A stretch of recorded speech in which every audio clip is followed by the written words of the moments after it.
do you look at it like, especially what I'm post 259 now? Because I remember, well, when I watched the Reyes versus Yan, I was like, wow, Reyes is like having a real bad night, or is Yan just deceptively that bad? He might be. His stock is continually gone up and up and up and up. Obviously, because he's winning. But it was since he found that dead body, isn't it? Since he got the hangman's rope and he's now carrying it with him, that seems to be a touch, because he's doing something right.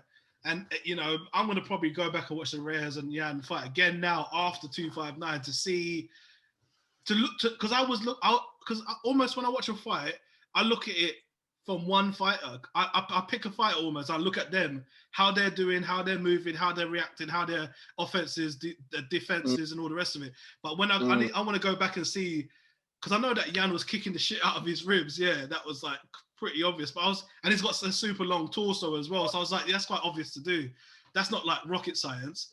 But now he might just be that good, man. Oh, Yan. He's looked better and better and better and better as well. Do you know what I mean? Like since he had that sort of, he went like 2-4, I think, in his first 6 fights in the UFC or whatever. Since then, he's just looked better every fight. And 259 against Izzy, this is again another level up in the improvement. It's not necessarily the most entertaining fight I've ever seen.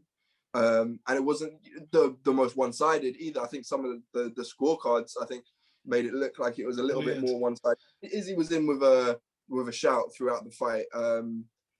So, you know, it wasn't like the most dominant performance, but it's just giving us different looks. Do you know what I mean? He's got the one-shot knockout power. We've known that.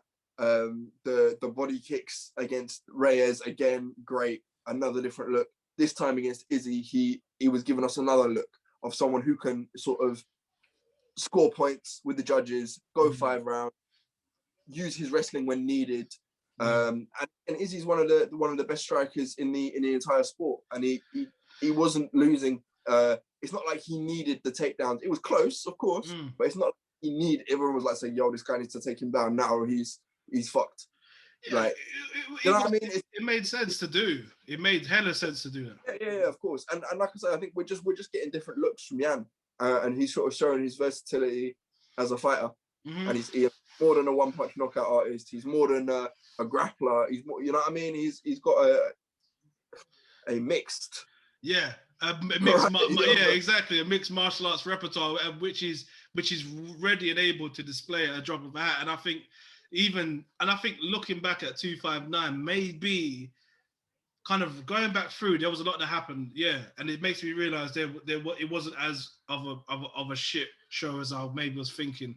Maybe it's just because of the expectations of that main event versus what was delivered on that main event, because Yan was quite obviously respectful of what could happen if he allowed it to happen.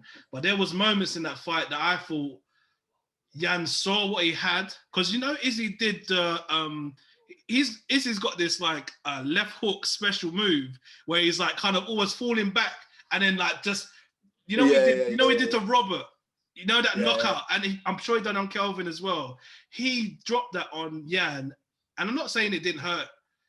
It rocked him, yeah, but nowhere near as rocked as anyone else has been. And even when Yan threw that head kick, I was like, yeah, cool, I know what's gonna happen. And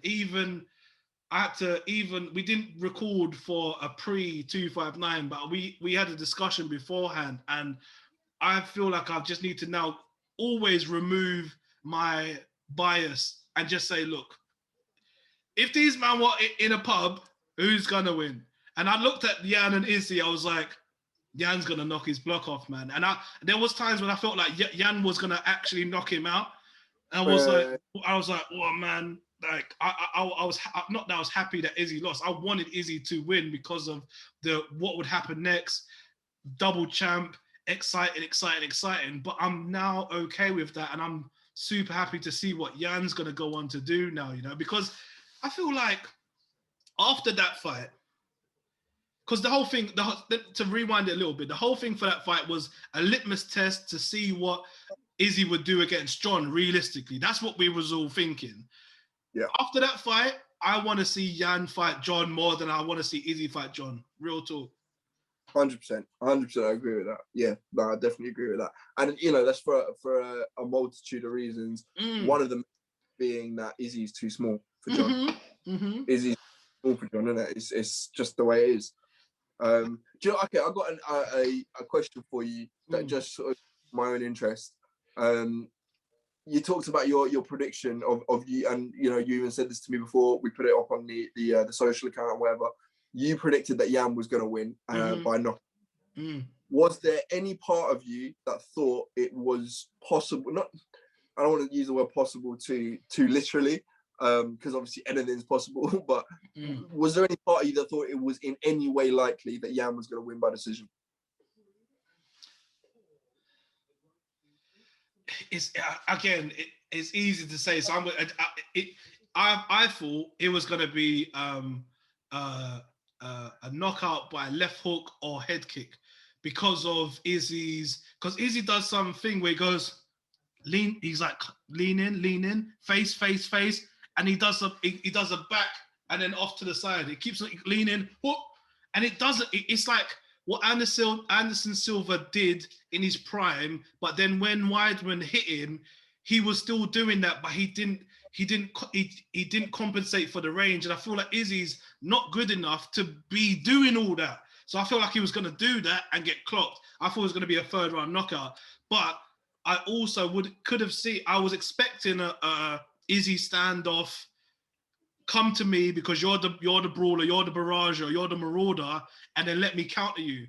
So yeah, I mean, I was surprised, but I think when Izzy got out of the third round, I was like, yeah, this is good. This is not, nothing else is going to happen after this. Izzy ain't going to knock him out. He's not going to knock him out. And what he should do is take him down and rough him up. And he did it.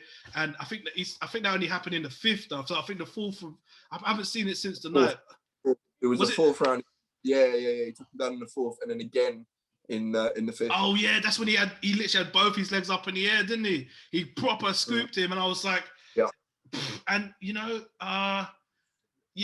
it's definitely possible because of how Izzy fights. Izzy fights best when somebody like Kelvin don't give a shit, and somebody like Rob don't give a shit. It's not like reckless abandonment. It's like I can take your licks, innit? And then we can go for it, So yeah, I mean, was it possible? I felt like Izzy was gonna lose, and I thought it was gonna be a knockout, but I feel like the post-fight press conference was gonna be exactly the same. It was nearly there, but blah blah blah blah blah, minor. No one really cares, and we keep it moving. And that's another thing that I've been kind of talking to you about recently. I am sick and tired as a fan of all of these gentlemen's exchanges of techniques and skills. Fuck off, man. I don't want your Louisiana hot sauce. I want to stomp face. I don't want to stomp face. And that's why out of all of the fights, Aljamain versus Yan was the best fight because they were like, I can't wait to stick it on you, bro. I can't wait to fuck you up, man. And Aljamain was coming. And that was like the most exciting fight. So for more fights, I wish were like that. But again, you can't orchestrate that, and you can't really force that. And I feel like we just had enough of it for what I mean. It's like a main meal and dessert, innit? If you're just having one, fancy the other, and if you're just having, you know what I mean. Whereas I think you can have a nice mix of both. You have to, man. Whereas I feel like this year, I mean, we've had the Conor and Dustin fiasco. We've had what was a great fight, don't get me wrong, a really, really good fight, but the Gilbert Burns Kamaru Usman, Kamaru was beefing the fans more than he was Gilbert. Do you know what I mean? He was more the media and the fans than he was his opponent.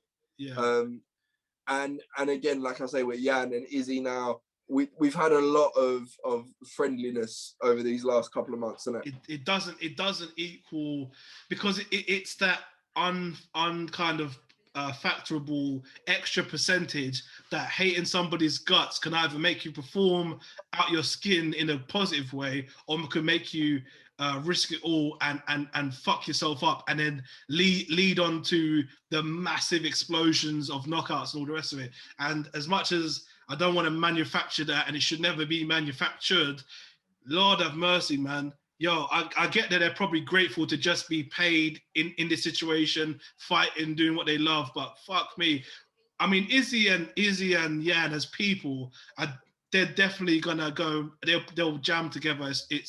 It's nothing long. And the thing, when Conor was out, Conor was such a new thing to kind of, for an American to even, like, the chat was too. Is he cussing me? Is he cussing me again, bro? Like, what's he saying to me? I don't know what he's saying, but it sounds like he's trying to cuss me. They didn't even know how to kind of pigeonhole him, and it rubbed everyone up the wrong way. And obviously, we saw the results of that. And I'm not saying I want a recreation of that at all, because that's a one-off type thing. But fuck me, man. No more handshakes. No more handshakes, man. Let's get it on, man. Use it a fight for something, man. Yeah, I'm down for that, man. I'm down for that. And do you know what? That leads us nicely into the most fucking controversial fight of the night. The Petr Yan, Aljamain Sterling debacle. I mean, that was it is what it is, isn't it? At the end of the day, it is what it is. But you've got to ask the question: what the fuck was Petr Yan thinking? I think he's a nasty bastard, to be honest with you. I think he's just a nasty bastard. And I think that nasty bastard trumped his logical thought process of anything. Because, you know what, I think that it's because Yan's face don't say much emotive-wise. It's very poker face all the time. It's very stoic, and maybe it's a very Russian thing, maybe, if I'm stereotyping. But it's like... Well, we are. Yeah, we are, yeah, straight up. And I could tell that during the fight, Yan did not respect what Aljamain was throwing out there. When I saw him do that almost like choke slam, rock bottom, he's like he did like a trip and a choke slam at the same time, and just dashed Jermaine to the floor. And he just was like, "What are you saying?" And then when he was on the floor, the way he was spanking him with those kicks, I was like, the respect. I love the fact they didn't respect him, but I feel like that knee stemmed from just a genuine dislike. He's like, "You're not good enough to be in here with me." I felt like that's where it come from. Rather than a coach saying, "Yeah, go on, kick him," or somebody else's fault, I just think he just stepped out of himself for a second and just booted him in the face as he would have done on road, I think. I find it hard to believe that you would throw your belt away like that. Like, you've worked your entire career for this. You know what I mean? You've hit that. It's your first title defense as well. Yeah. And realistically, it's the fight that's going to legitimize you as a champion, because, you know, you beat Jose Aldo for the belt. You beat Uriah before that. You know what I mean? Like, there was, I don't want to say that this is necessarily how I feel, but there was a question mark in some people's minds over Petr Yan before this fight. Don't get me wrong. I feel like he's still kind of, because of the performance that he gave, regardless of the ending, I feel like he's kind of sort of made people think, okay, yeah, this guy is legit. But this fight was meant so much to your career. This fight meant so much to your career, and you're going to throw it all away over that. And I think that's the defining separation in people in general, because it can either be a championship match or it's a fight. And I feel like there was something in him. The nasty streak in him was like, yeah, I'm doing this professionally, but I think he just fights people with a distaste and a kind of like, I'm a barrage you. I think he's just that type of person. I don't know for sure, but I've looked. You can see him through going on Tiger Muay Thai, seeing how he fights and how he was fighting. I can't remember who was fighting. It was in some sparring. And it looked like the guy he was sparring with, it was a UFC fighter. And he was kind of like, "Yo, can you chill, please? Because you're kind of going a bit mad. What are you doing?" And apparently he moves around like that in those circles anyway. He moves a bit like nasty. And I think that he's just, and I love that as a fan to watch that and see that. But obviously, it shouldn't have ended the way it ended, because then it brings the whole thing into a weird space. And what the fuck the referee was thinking about? Oh, what? Wait, should I have? No. As soon as you see man kneeling like that, it's done. It's done. DQ. Yeah, DQ. this Finish. I can't remember who it was. I think it might have even been Justin Gaethje who said it on Twitter. He was like, "Look, this decision should not be with the fighter. No. It should not be." Ever, are you okay? Ever. Are you okay? No, don't put it on him. You've put so much burden of like, what should I do? What should I do? And you know when John Jones Anthony Smith, innit? And he knew what he could have done. And it's almost like you're damned if you do and you're damned if you don't. Because if he said, I could take the piss out of you here, but I'm gonna be a sportsman and allow it. And I won't give you the L, because you're John Jones. Fuck that, man. It's not your decision. I completely agree. And this is the thing, right? It's not even a question of, are you able to continue? Like, life or death situation, and even like the Anthony Smith one wasn't even as bad as the Aljamain one. Mm-hmm. So the Aljamain Sterling knee, which was a full-on fucking knee, clean knee to the head, the fucking life or death situation, I'm saying he's getting up and fighting and carrying on. Yes, of course. But it's not a life or death situation. No. The question, whether he's able to continue or not, the question should be, well, it's not even a question. It's the statement should be, this now affects the fight going forward. If this fight was to continue, regardless of the fact that, yes, you probably wouldn't have won anyway. Yeah. There's always a chance of him getting the back, getting a flash KO, whatever it might be. There's always a chance. That chance has now significantly diminished because of an illegal action. Mm-hmm. Done. End of. So I'm seeing a lot of people talking, Aljamain Sterling, the best acting, and Bruv, do you know what I would have loved? And this is the thing, right? I mean, I can't say that I would have the balls to do this, innit? For someone is to take a knee like that, get up, do a fucking jig around the ring. No, I can't continue. Can't do it. I feel fucked. Yeah. And then do a fucking backflip. Yeah, they should get him to do that drunk test, that nose test, and be like, all right, cool, we'll get a straight line now. Nah, man, the onus and responsibility should not have been put on somebody that's been quite clearly concussed, and the decision was too much for anyone to make, let alone being in that state. And you know what? I honestly, as soon as I saw the way he fell back, I can't lie that there was something in me that was like, somebody doing someone doing a Ronaldo, because he looks like he's about to start rolling around. Obviously, a slide tackle in football versus a fucking knee to the face. Totally different. But there was only a fraction. There was like a couple of seconds. I was like, and I'm not even mad at the person for doing it, because really, even if it was like, sometimes you can get punched in the place where you should go sleep, and it's sometimes, when it's like you stub your toe sometimes you think like, right, that should have been bare painful, but for God's grace, it just didn't touch me, right? Sometimes that could happen, right? Sometimes you could get something could happen and it should hurt, but it doesn't hurt. Yeah. If he was in that position, he has all the poetic license to go mad and pretend to his heart's content. 100%. You broke the rules, man. You broke the rules, and you've given me like the one rule, really, isn't it? Yeah, not that many. It's not like, and even though there are many, innit? Like, you're not going to get qualified for a lot of them. You can't kick someone in the cup. You can't grab you can't eye poke, but everyone fucking does anyway. Yeah. You broke the one rule, innit? Yeah, you don't do this, innit? You do not do this, innit? So, yeah, no.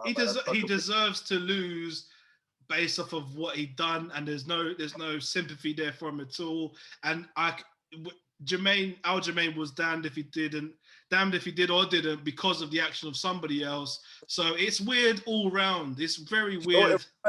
You know what it reminded me of? You know when the doc and the referee are in there and they're asking him how he's feeling, and like I can't even remember if they asked him outright, "Can you continue?" or whatever. But you know what it reminded me of? Was you ever, you know, when you was like a kid, didn't it? And you was like pretending to be sick so you didn't have to go to school, innit? Yeah. You didn't want to say, you didn't want to be like, "Oh, I'm sick, I can't go to school." You was, I don't feel very well, and you were just waiting for your mom to go, like, "Are you well enough to go in?" And you go, "No, innit? Like, what do you think? What do you think?" Well, that's it, because he was quite clear. It's like, and he wanted the doctor. He was like, with his eyes, he was like saying to the doctor and referee, "Call this fucking fight off, right? Like the one that's done it." You know what I mean? Yeah. And that's weird for him. Right in that. He's right in that. That should be the way it is. That should be the norm, and that should be the accepted standard. That if someone gets a clean knee to the head like that, from, you know, on the ground, then yeah, no, the referee and the doctor should step in immediately. I hate the way that it's always like it's not this. It's almost like they have a lot of the time, the refs and officials and doctors, sometimes they get such an autopilot mode of not having to do fuck all, that when something happens, they're like, "Oh shit! What the fuck's get the textbook, What happens in this position? Come on, man. You're not just a guy in the Pontins jacket going around. You're right, lad. Right. This guy needs to earn his money, man. Come in there and take that decision away from the guy that's been booted in the face." It's like, can you imagine a judge doing that? Imagine the judge is like, he's gonna knock him out in the second or third. I don't need to watch this. And then it goes to the sixth. They're like, "This is some bullshit. It's some bullshit." And shame on them for putting him in that position. But again, all of the other competitors in his division have something to say about it, and I expect them to say something about it. When Aljamain was on the floor, he probably was thinking about what TJ Dillashaw was gonna tweet about it whilst he was on the floor, and he's all thinking about all of this at the same time. But this is TJ's return. TJ's return is making me so fucking happy, bro. I can't wait. Trust me, 2.0, man. I feel like I'm more interested. Yeah, I'm way more interested now, man. Bro, listen, he has been, since he got popped, he's been doing everything right. Ain't he just? Been doing everything right. I mean, first of all, the way that he come out and was like, "Well, shit, yes, I was doing EPO." Yes. Fucked, innit? You got me. You know what that was? Like, that in itself, I was like, okay, good, didn't it? Like, that's the first thing that I want to commend him on. But since then, his whole attitude, the tweets. I mean, he tweeted out saying about Aljamain and acting and all this and then when he finished it off with, "Hey Peter, you're a cheater now too, bitch." Yeah, I was like, perfect. Perfect. I love that. I absolutely love that. Scorecards come out. I'm hearing Corey Sandhagen. Oh yeah. Corey, that was difficult for a minute there. What's he saying? I've not heard him say. What did he say about this? Has he weighed in? I don't think he has. I think him and Aljamain are reasonably cool. So I wouldn't sort of. I mean, listen, I haven't actually checked his Twitter. Maybe that's something I should have done. I haven't seen anything. I know that he went on Joe Rogan the other day, but I haven't seen anything. But no, I'm hearing he's going to fight TJ next. Absolutely fine. Listen, I even said on this show a couple of weeks ago that I think it would be sort of cutting off the integrity of the sport a little bit if that fight was to get made. Cut that shit off. Cut it off. Because that's the thing. It changes every time, pre and post. The whole landscape changes every time. Yeah. And you know the good thing about that fight as well is Corey hates the fact that he's even allowed to fight him off of what he's done now. So not only is he thinking Tiger knee and all the rest of those elaborate moves, he's going to be sticking on him with that venom and that vengeance that we need to make it a thing. And apparently talking about Venom, apparently the sponsorship's coming in, like, I think in April. So I think they're having a whole new change. I'm looking forward to that. And do you know what the thing is as well? I don't necessarily even think it. Like, I don't particularly like Venom as a brand. No. I don't think it's going to be very good. No. But it's something new. You know what I mean? Mm-hmm. I'm looking forward to it in that respect. And like, don't get me wrong. In by like July, I'm probably gonna be like, I wish they had the Reebok uniforms back. 100%. For now, I'm excited to see something new in it. You know what I mean? Trust me. No matter what it is, it's not gonna be. We're not gonna like it. It doesn't matter what it is. It doesn't matter. It's like the new belts. As much as for the first time recently, I think it was. You know what it was? It was when they did the 259 press conference and everyone had their new belts out and they were stacked on the tables. I was like, those belts look nice.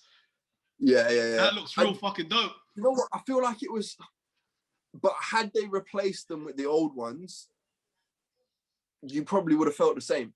Do you know what I mean? Maybe. You probably would have thought like, yo, that's sick because there's fucking 5 belts between fucking 4 fighters. Yeah. All on the same table. Do you know what I mean? Yeah. I feel like the especially with the belt, and I imagine it'll be the same with the uniforms. They kind of become themselves, if that makes sense. Like their own thing. You start to kind of like it because that is the UFC belt, like it or not. That's what it looks like, and I like UFC, and that's a belt. But if you side by side, the old one is just better. It's Head just and more. shoulders. You know what I mean? It defines eras because I most definitely look at the Shogun Hua era of like colorful shorts and Vale Tudo shorts as its thing when GSP was taking over the game.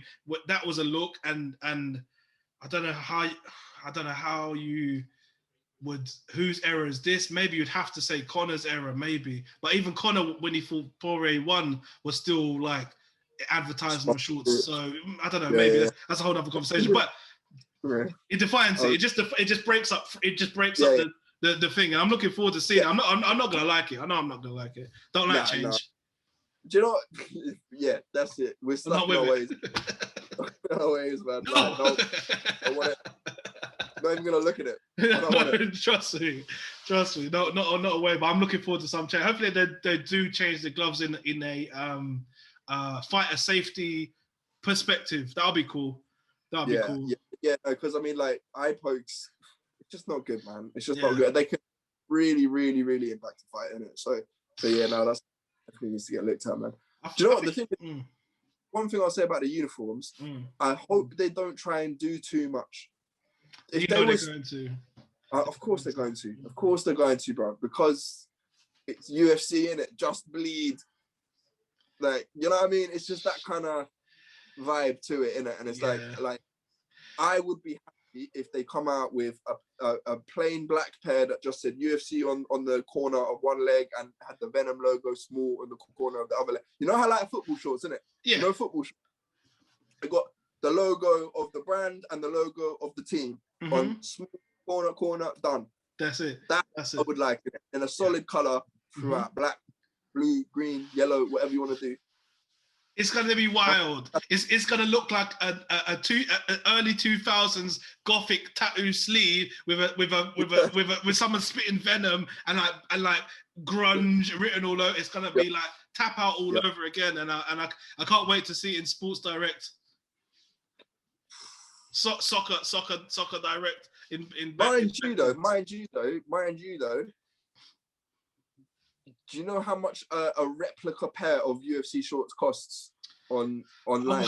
I would love nothing more to be wearing them right now, but I bet you there's an entry level that's gonna be up. Well, how much do they want for them? For the replica ones, yeah. Yeah. I don't think I'm saying that like there's a cheaper version. I don't think there even is a cheaper version. I think this the shorts, the UFC fight shorts, are 180 Great British pounds. That's 180. Let's get this straight. A pair of Reebok shorts for 180 pounds. God, I don't think I've got any clothes for that much. Full stop. 180 pounds. That's a madness. That is a madness. What that doesn't make any sense because you can buy like proper kickboxing stuff and you can buy like gis. No, gis are probably quite 100. Yeah, that's crazy. pound on a gi, but we're talking about a pair of fucking cotton shorts, bro. Sports technology, science, and the breathable air layers. Listen, you better not get the Muay Thai split down the side one. You know I'm gonna get it. That's less material, bro. Less material. That small piece of material.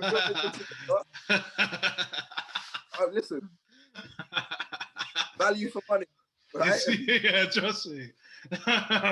Wait, getting off Venom, and I think as far as anything left in 259 Bucky, we touched on it before, but how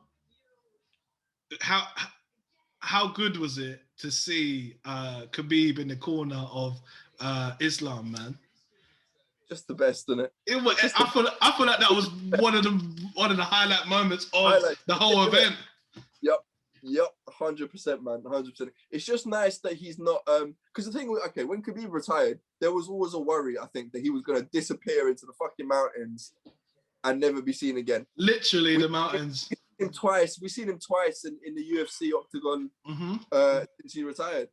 Not fighting, but in the actual octagon, stepping in there with as a cornerman twice, as a translator once, and yeah, man, just the best, isn't it? It would be ideal, and I wish that there would be some other SBG protege or some kind of Irish blooded prospect that Conor could be knocking about with him, to have like a Vince McMahon versus, what's his face behind backstage hardcore match or something, because it's obviously a thing that they need to like. Oh, it's Conor. You're not going to be in Vegas, are you, by any chance? Because he's like, why are you calling me for? It's just, I just wanted to know where you're at, because you just see what's up, because you know that it's either one or the other that's going to be in the building at the same time, and it's just, that for me, it was so like, I'm excited to see what Islam does now, because he just looked to be so much like him that it's kind of like, fucking hell, it's a bit scary, man. Yeah, definitely, man, definitely. But I mean, look, that's this. I think probably even more so with Islam and Khabib. But I mean, we even saw it with Tom Aspinall fighting Andre Arlovski, coming out of Team Calbon. I was looking at this guy and I was like, oh, the Darren Till isms are there. Yeah. And obviously, I call them Darren Till isms because that's the that I associate them with from seeing him the most in the UFC. But that's clearly Coach Colin Heron, I think his name is. Colin. That's his doing, isn't it? Do you know what I mean? So again, it's like I think with Islam and Khabib, it's from Khabib's dad that probably was what gives them that similar style, innit? Do you know what I mean? Yeah. So I think it's I just enjoy seeing that kind of. I think it's just like I think when you were playing Street Fighter and it's like Ryu and Ken had the same movesets, but they just had a different color key and hair. Yeah. That is it, and that's why I like it, and I kind of enjoy seeing that, man. So yeah, man, it's I'm looking forward to seeing what Islam does next, man. Who would you like to see him fight next? He's already come out and said, I think he said RDA or Tony. I know what, I do feel like the Tony fight might be a little bit. That's a bit harsh, isn't it, at this point? I tell you what, it'll be good because he won't take structural damage. He'll just tap him out, and he probably won't even tap. So he'll just put him to sleep. That's all right. I'd much rather see him tap or go sleep than get any more face breakages, man. Because I don't want to see him fight no top end strikers like that anymore. I'd rather him fight a wrestler. That's true. That's a good shot, actually. That's a good shot. Watch Islam come knock him out now. Oh man, with some ridiculous, Islam can strike. He looks strong. Not saying he necessarily would, but he can. Do you know what I mean? Yeah, definitely. And I just feel like I feel like Ferguson's got even less in his tank than Cerrone at this point. And I don't know. Again, these things could change over one event, but because he's such a big name and he deserves such a big fighter, I don't want to see him as the kind of ceremonial gatekeeper. I want to see him as either a legitimate gatekeeper or kind of just jam, because that Justin Gaethje fight was too gruesome to see that again, man. No, I'm with that, man. 100%. Who's 100%. Gaethje And gonna also, fight? like, huh? Who's Justin Gaethje gonna even fight now? I don't even so much care, and I'm wondering. That's a whole fucking conversation right there, man. Because it's like, I mean, I wouldn't want to be in charge of making the being the matchmaker for 155. It's so complicated, man. Because you got Oliveira, you got Chandler, you got Gaethje who's coming off a loss, you got Conor who's coming off a loss, you got Dustin who should be the champ but only really wants to fight Nate or Conor for some reason, and doesn't really care about the belt, which makes things even more difficult. Do you know what I mean? Like, it's such a difficult situation. I would not want to be in charge of that, man. And it's good to be able to almost like put a fork in that, let them figure it out, because my whole view for the future now is to see Leon Edwards muller this chief, and then be undeniable in the talks for the. I really want to see him fight Masvidal. I really want to see him. I would love to see that. I don't. Masvidal wants that fight. I don't think he does, man. I don't think he does at all. I don't think he does at all, bro. I think it doesn't. I think. Do you know what is funny? Because I think in the same way that fight doesn't really do a lot for Masvidal, and it's a very dangerous fight for him. Super. I think almost in a similar way is the same thing with this Leon Belal Muhammad fight, because it's certainly not a gimme fight. No. It's a difficult fight for anyone. You know, Belal Muhammad is a very, very good fighter. Ranked 13. That's a piss take. That's a piss take, man. The only thing that Leon gets from this is activity. Because he needs to fight. Everyone ranked above him or even near him has turned it down. So he needs to fight. And it's like the only thing he's getting out of it is activity. Whereas Belal Muhammad is getting a shot at becoming a big name. He's already blowing up. And a top 5 UFC welterweight, you know what I mean? It's wrong because Dana categorically said that because of Edwards' forthcoming to fight Chimaev when no one else wanted to fight him, I think it was like, quote verbatim, the only thing I'm gonna do now is up. I'm not gonna give him anyone lower. It's only gonna be above him. And yeah, okay, cool. Sick for Leon Edwards to not be nah, fuck that, man. I'm taking this and I'm taking my toys and going home. He's be like, I don't give a fuck, man. Yous are all pussies. Come in it. Like, what you man saying? You man think you're so sick, but even by him doing that now, and it's not like this is the first time he's done it. He's been doing it and having the ugly way to the top. But the other person that did that and got his shine in the end was Khabib. Khabib realistically should have had his title shot long time ago, but they kept on chucking him down, became undeniable and became a superstar by having this beef that's going to come. And by Masvidal and Leon having a fight now, when they should have a fight and being undeniable, UK is going to be, boom, we're right there. Just don't give him the microphone though, because this brother can't talk for nothing. He can't. I can allow it now because I've just my respect for him as a character and as a fighter is so high, bro. You can talk with whatever accent, with whatever shit comes out of him. I don't care anymore. You know what I mean? Right. It becomes our job it becomes our job as a fan to figure out what he's saying because he deserves it, rather than the other way around now. And good fair play to that, man. I want it to be such a decisive and almost showboaty performance from Leon that it's like, oh, man, this is our new English guy, man. And I want everyone to get behind him, man. I really do. I completely agree, man. Completely agree. And regardless, I do think that this is, and people say there's a lot. I mean, you might not want to listen to this, innit? Because I said this about Thiago and Rakic, innit? But this is a fight that I think will genuinely be a really, really entertaining fight. Like, Leon is a phenomenal striker. Belal is a really, really good fighter as well. Leon's got, again, we're talking about some true mixed martial artists here as well that have got so many different looks.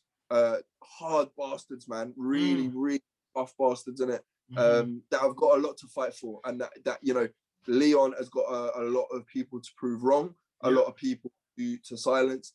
Belal has got to take this opportunity that he's realistically been gifted by fate. Yeah, like I think this is one that is like They both have to. You know, not to oversell it, but I genuinely going to be a great fight, man. Really, they do. I mean, there always is a kind of element of like the fighters should do this, but they could choose option B and be nice and whatever, but they won't do that because they're fighters. With this one now, it's exactly like you said. This has to be climactic because of what's next, because Belal does not deserve this fight, and probably people tear me apart by saying that he's done this and he's done that, but not Leon Edwards, man. And it's disrespectful, man, for his record, for the names that he's fought, and for it to be not Chimaev, even though he was ranked up. Was he even ranked? I don't even know if he was even ranked, but he was a talking point. Yeah. I think he was maybe like 12 or something like that. He was similar ranking to Belal, but no one really knows who Belal is prior to this. Like, I mean, there's a lot of fans that would in it, but yeah, I know exactly what you're trying to say. I feel like anyone does as well. If you don't, then you're lying to yourself. Stop fronting. This is the same thing. Fighting Belal Muhammad and fighting Hamzat Chimaev is the same. No, it's not. Not at all. And hopefully they look after him financially. And I just think this is going to be a real coming out party for Edwards, because even though it's replaced Chimaev, the eyes were immediately on him to be like, oh, that guy thinks he's sick enough to beat this guy. Yeah, he must be saying something. And then that's gonna automatically trigger the back tape watching, and even looking on YouTube. There's so little from Leon Edwards as far as like things to watch. It's like 4 or 5 videos that's like even showing what he's done. It's such a shame, man. But now it's going to be undeniable, and he's going to be in the mix of all the big fights that's coming up, and hopefully he gets hold of Masvidal and rags him up for all of England, man. Because I don't think that he's not a better striker than Leon Edwards. And what Leon did to Usman versus what Masvidal did to Usman is shades way different, man. Way different. I think Leon is better in the clinch as well. I think he's got really underrated clinch work, Leon, man. He's and like he elbows. He's one of the elbow masters, bruv. Like he's got a lot of different tools to get the job done, man. So yeah, I think I'm with you. I hope this is, like you said, a bit of a coming out party for old Leon, man. Most definitely, man. And I think that's we touched on everything from 259. All in all, I think we won't say it was the massive shooting star of an event that we thought it was going to be, or was hyped up to be, or probably should have been. We ain't got another double champ, and we ain't got the John Jones fight. But I'm not mad at any of those things. We've seen a lot of people that have had coming out said, "Oh, I forgot about our guy. Is it Kion Matrix or Kylon? Kyle Matrix or something like that. His name is. He had a fight with Young Yadong Song Kyla. Kyla Phillips, is it? Phillips. Phillips. Again, I think we probably should have segued him into this at some point, but I feel like we've done what we need to do. 259 is over. On to the next big event, and that's pretty much it. I think we should do a fight focus on Phillips, because his striking and options, fighting somebody like Som Yadong and doing everything that he did. I think that was super impressive.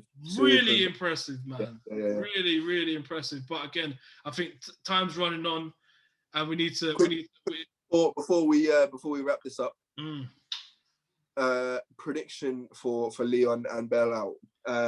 Give me the round, the method, the winner, whatever. Hit me. What do you think? I think it's gonna be through a clinch. It's gonna be a nasty. It's gonna be a show off. It's gonna be round one's gonna be touchy-feely. Second, Leon's gonna be strides ahead of him, and he'll survive. Third, it'll be up against a clinch and probably like a knee to the face finish. stoppage from the ref about the third or fourth by Leon. Leon's going to have the referee step in, I reckon, because I reckon he's just pissed off of people talking shit about him. I think he's going to make I think he's going to make an example of somebody in the best way possible, not in a shitty way, but like I'm superior than you way, man. I reckon it's going to be a stoppage by a ref, and Leon's going to take it in the third or fourth, man. What are you saying? I'd go with that. I was going to say fourth, but I mean, like, third, fourth is sort of around the same time. I would go with that. I reckon. I agree literally with everything you said there. I think he's got a point to prove, not in a bad way, not in a way that's going to get him over nervous or overextended in a particular movement. I think it's a point to prove in a way that he knows he can. Definitely. So looking forward to that one, man. Yeah, and I think we'll have another roundup of the fights to come before the weekend's event. And I want to thank everyone that's been watching so far. Views have been going up, follows have been going up. Remember, follow us on the socials at Kabwham Combat and on the website itself at kabwham.com, because on the website now we've now added the fight schedule, which I've been personally using to keep on top of all the fights. In Rising, you've got the fights in outside of MMA. You've got all the boxing matches as well. It will show you when and where and what channel to catch up on all these fights and stay abreast of everything on there. So check us out on the website, and thank everybody for tuning in. And that's another one in the bag.